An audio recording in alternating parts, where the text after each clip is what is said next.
C'est vraiment un grand plaisir et un honneur de me joindre à vous à Hamilton pour ce congrès d'un parti qui a toujours eu le bien des travailleurs à cœur.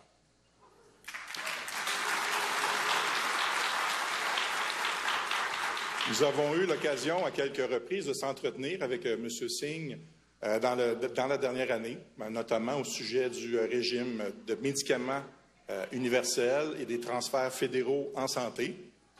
Et je me fais une hâte vraiment de reprendre ces conversations-là avec vous très bientôt pour parler de nos priorités communes. Alors, la PTS est une organisation syndicale qui représente plus de 65 000 membres, tous des professionnels, des techniciennes qui pratiquent dans le réseau de santé et services sociaux au Québec, et ce, partout dans la province. Nos membres travaillent, bien sûr, dans les hôpitaux, dans les CLSC, qui sont des centres locaux de services communautaires, et les centres d'hébergement pour personnes âgées. Mais aussi, on les retrouve dans les centres jeunesse, les centres de réadaptation, physiques, intellectuelles, auprès des usagers sur troubles du spectre de l'autisme ou encore souffrant de dépendance. Dans ces différents établissements, elles œuvrent en diagnostic, comme je l'ai fait moi-même comme technologue en imagerie médicale pendant plusieurs années. Elles travaillent en réadaptation, en nutrition, en intervention psychosociale, en soutien clinique. Ce sont les fourmis travaillantes et appliquées qui, au quotidien, tentent de donner des services aux Québécois, ces Québécois qui le méritent, auxquels ils ont droit, bien sûr, peu importe leur revenu. Cette vision d'un réseau public fort, la PTS l'embrasse pleinement et elle n'est pas la seule. Il faut savoir que 59 % des Québécois ont toujours une préférence pour un réseau public à 100 %.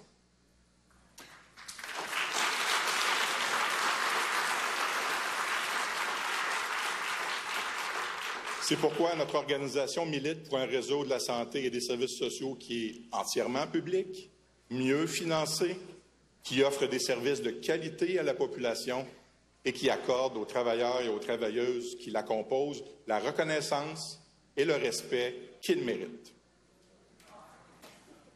Je ne crois pas me tromper en disant que vous aussi, dans cette salle, bien sûr, partagez cette vision pour le Québec comme pour l'ensemble du Canada, bien évidemment.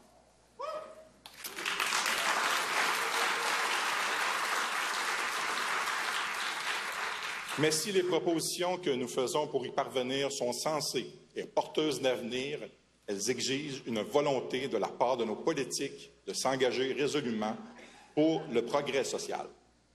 Or, ce n'est pas du tout la direction qu'a choisi de prendre le gouvernement de notre premier ministre François Legault et de son ministre de la Santé, M. Christian Dubé. Celui-ci a plutôt fait le choix de dérouler le tapis rouge au privé, au risque certain de saborder son propre réseau public. Avec la réforme Dubé, l'État va sous-traiter aux cliniques privées des actes que nos travailleuses et travailleurs feraient volontiers si les conditions s'y prêtaient. Nous connaissions déjà les cliniques médicales de radiologie, d'échographie privée, une business très florissante au Québec par les temps qui courent. Aujourd'hui, la médecine incorporée s'invite dans les blocs opératoires et dans les laboratoires.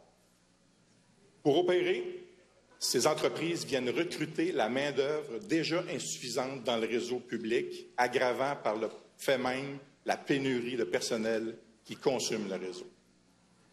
La pression sur le personnel restant se fera encore plus forte et le poussera ultimement vers la sortie, lui aussi. Bien évidemment, quelqu'un devra payer les marges du profit au privé. Ce quelqu'un, quoi qu'en dise le gouvernement en brandissant la carte d'assurance maladie, ce sont nous, les contribuables, qui, je le rappelle, préférons en majorité que notre système public demeure à 100 % public.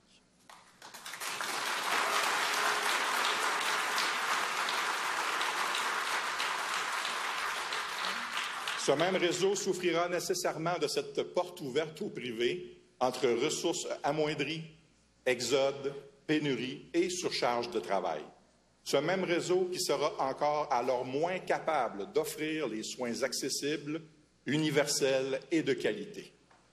Ce même réseau qui continuera d'être démantelé par nos politiques à mesure qu'ils l'auront laissé se faire cannibaliser par le privé. Avec sa stratégie de privatisation, l'État québécois se place lui-même en position d'échec, mais les responsables ont bien pris garde de se mettre à l'abri de tout ça. Avec la création de l'Agence Santé Québec, à laquelle il transfère toute imputabilité, le ministre Dubé pourra toujours montrer patte blanche quand le réseau échouera à sa mission. Et ce n'est pas tout. En parallèle de cette réforme, qui sera sans doute adoptée sous bâillon dans les prochains mois, se déroule également une renégociation des conditions des travailleuses et des travailleurs de tout le secteur public. Alors que le gouvernement de François Legault s'apprête à faire les choux gras du privé, il lance des miettes à ses propres salariés en leur offrant des offres dérisoires de 9 % sur 5 ans. Alors, c'est un appauvrissement qu'ils offrent aux travailleurs, alors que le ministère des Finances lui-même prévoit 16,4 % d'inflation sur la même période. C'est non seulement inacceptable, mais ça défie également toute logique. Pour que cette transition qu'impose le projet de loi 15 soit réussie, une amélioration substantielle et immédiate des conditions de travail dans le réseau de santé et services sociaux est incontournable. À vouloir réduire les listes d'attente à tout prix en exerçant sur le personnel la pression indue du temps supplémentaire obligatoire ou de la gestion à la performance, le ministère ne fait que contribuer à la dégradation des conditions d'emploi. Alors, comment s'étonner ensuite que les salariés quittent et qu'on se retrouve dépendant du privé pour maintenir une apparence d'offres de soins et de services? Si le premier ministre François Legault et son ministre de la Santé, Christian Dubé, ont réellement à cœur d'offrir aux Québécois des services de santé et services sociaux accessibles, universels et de qualité, ils doivent s'assurer que les conditions d'emploi du réseau public sont suffisamment attrayantes pour que le personnel choisisse d'y rester.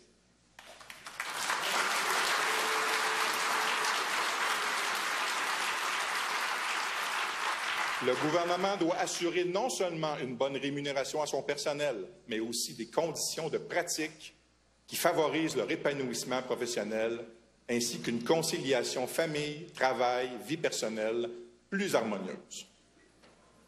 En 2023, on ne devrait plus être obligé de négocier la sécurité, la santé et la dignité de nos travailleurs.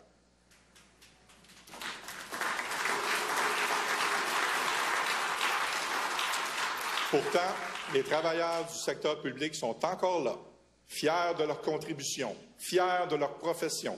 Ils ont soif de reconnaissance qui ne vient jamais de la part du gouvernement.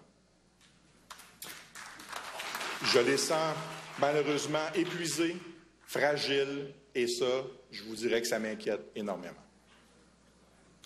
Dans sa réforme, le ministre Dubé n'a pas manqué d'inclure des dispositions qui attaquent de manière frontale les syndicats, le droit fondamental à la liberté d'association et le caractère démocratique du réseau de santé et des services sociaux. Mais heureusement, nous ne sommes pas seuls à mener cette lutte.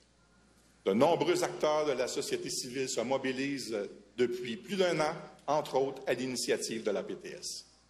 Nous sommes heureux de pouvoir travailler en front commun dans le cadre de l'actuelle ronde de négociation, de pouvoir compter sur nos partenaires syndicaux du domaine de la santé et des services sociaux pour répondre aux enjeux du réseau, de collaborer avec des groupes communautaires qui n'hésitent pas à se saisir des enjeux sociopolitiques auxquels le Québec fait face.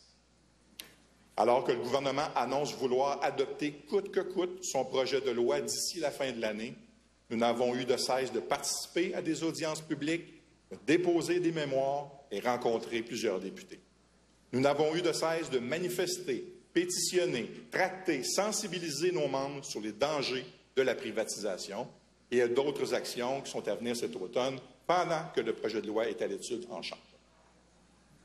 Ainsi, le thème du dernier congrès de la PTS ne pouvait pas s'incarner davantage dans notre action syndicale.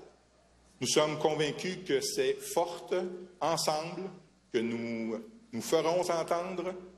C'est forte, ensemble, que nous parviendrons à nos fins.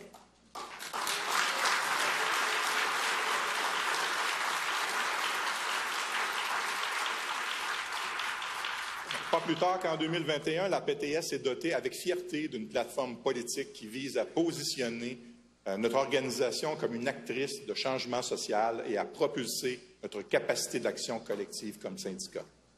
Je ne pense pas me tromper en prédisant que nos engagements résonnent comme de la musique à vos oreilles. Ils sont simples, mais parfois les choses élémentaires méritent d'être martelées.